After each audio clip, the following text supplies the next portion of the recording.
Assalamualaikum warahmatullahi wabarakatuh. Kami dari kelompok 2 mata kuliah Public Relation. Saya sendiri Nabila Suraya dan dua teman saya. Oh, perkenalkan nama saya Audi Rapawas ya.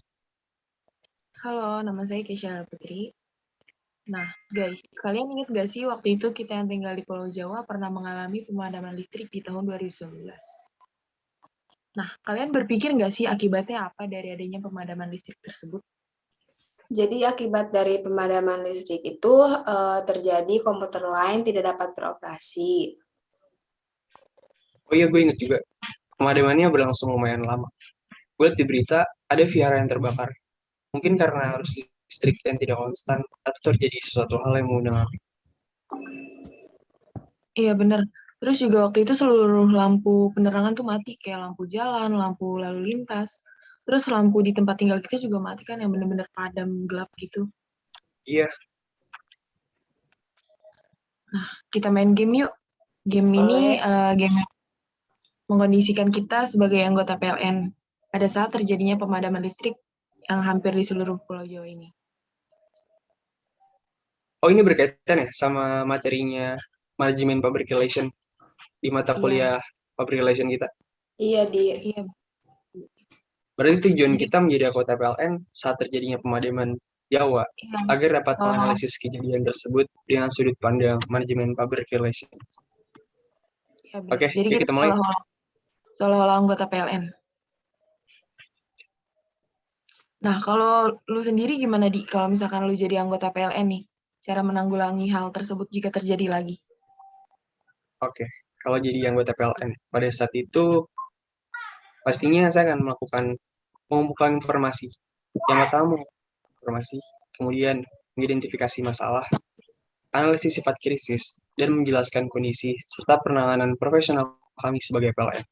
Dari kelima hal tersebut, saat kami sudah menemukan hasilnya, yang kami temukan adalah akibat dari pemadaman listrik tersebut, yaitu pengarahan pemalang listrik kedua sirkuit di Depok dan Tasik itu terlepas. Dan hal tersebut menyebabkan daya tegangan merendah. Kemudian menyebabkan daerah Depok dan Tasik menjadi padam. Inilah awal yang menyebabkan pemadaman di sistem Jawa Barat, Banten, dan DKI Jakarta.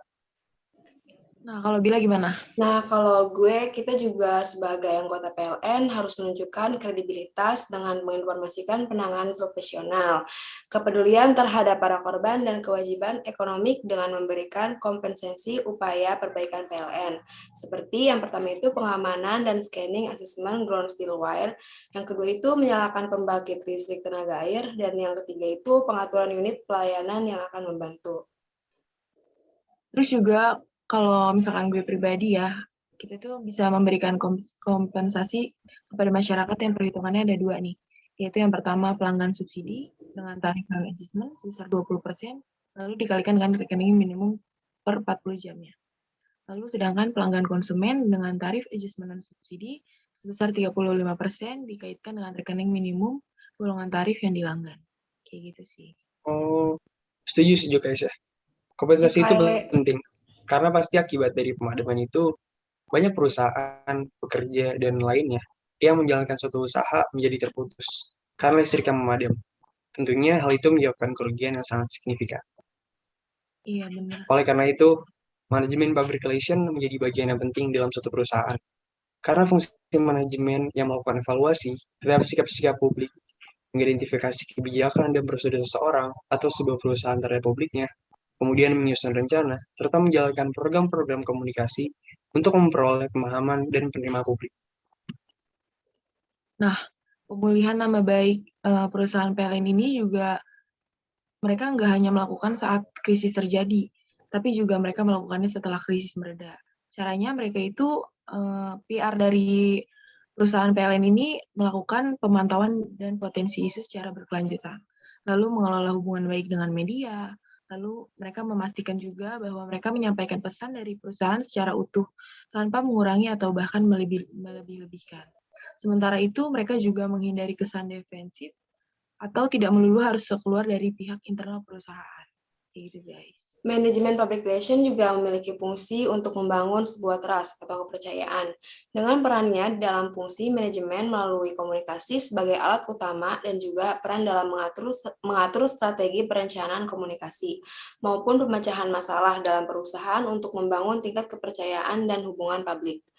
Perannya juga tak lepas menjadikan sebagai personal relation karena kemampuannya dalam hubungan secara pribadi seperti halnya yang dilakukan oleh para anggota PLN dalam memecahkan permasalahan yang terjadi.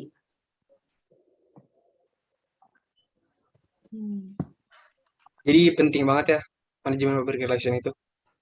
Penting banget Oke deh teman-teman. dong. Terima kasih pendapat kalian semua ya. Makasih banyak udah mau sharing-sharing. Ya guys. Dadah.